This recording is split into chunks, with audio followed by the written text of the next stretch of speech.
देखिए धारा क्या होती है, वह कैसे प्रवाहित होती है, इसके बारे में हम लोग पढ़ेंगे।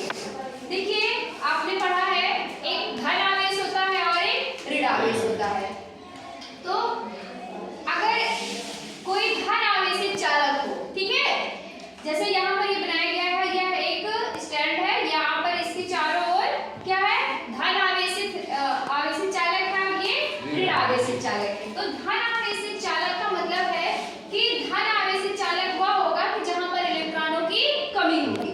आपने परमाणु की संरचना में पढ़ा है कि धन आवेशित वो परमाणु होते हैं जहाँ पर इलेक्ट्रॉनों की क्या होती है, कमी होती है, और ऋण आवेशित वह होते हैं जहाँ पर क्या होता है, इलेक्ट्रॉनों की अधिकता होती है। तो अगर दो विपरीत आवेशित चालक को एक दूसरे से किसी भी तार के द्वारा, वायर के द्वारा अगर हम जोड़ देते हैं तो क्या होता है कि जहाँ पे इलेक्ट्रॉन ज्यादा होंगे, तो यानी कि ऋण आवेशित चालक से इलेक्ट्रॉन जो होंगे वह धन आवेशित चालक की ओर क्या करेंगे, प्रवाहित होंगे, गमन करेंगे।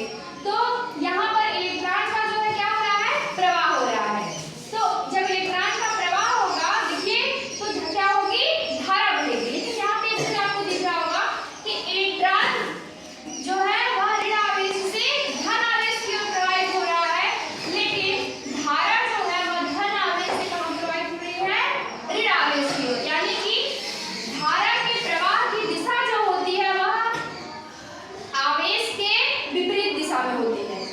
धारा हमेशा आवेश की विपरीत दिशा में प्रवाहित होती है, यानी कि धारा जो है वह इलेक्ट्रॉन की प्रवाह की क्या होगी, यानी कि ऋण आवेश की प्रवाह की विपरीत दिशा में होती है और धन आवेश के क्या होती है, दिशा में धारा प्रवाहित होती है।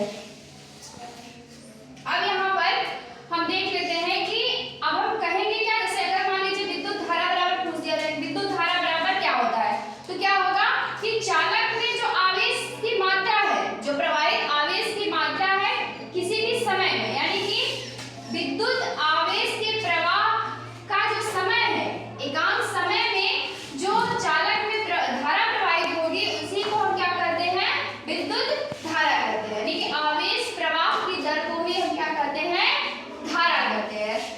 विद्युत धारा को हम I से इंडिकेट करते हैं और आवेश को Q से और समय को T से। तो क्या हो जाएगा यहाँ पर I बराबर Q/T।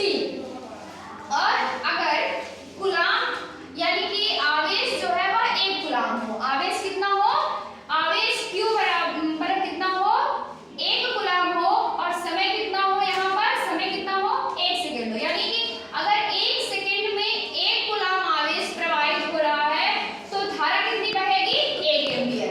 धारा कितनी बहेगी, 1 एम्पियर बहेगी। यानी कि एकांक समय में, यानी कि 1 सेकेंड में अगर 1 कूलाम धारा 1 कूलाम आवेश प्रवाहित हो रहा है तो वहाँ पे जो धारा है वह कितना बहेगी, 1 एम्पियर बहेगी। और SI मात्रक भी क्या होता है, धारा का SI मात्रक क्या होता है, विद्युत धारा का SI मात्रक क्या होता है, एम्पियर होता है। क्या होता है, एम्पियर होता है।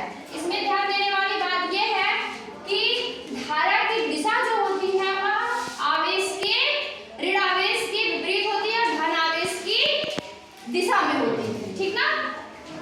और जहाँ पे धन आवेश का मतलब कि जहाँ पर इलेक्ट्रॉनों की कमी होती है वहाँ धन आवेश दिखाया जाता है, जहाँ पे इलेक्ट्रॉन की अधिकता होती है वहाँ पर हम ऋण आवेश दिखाते हैं। धारा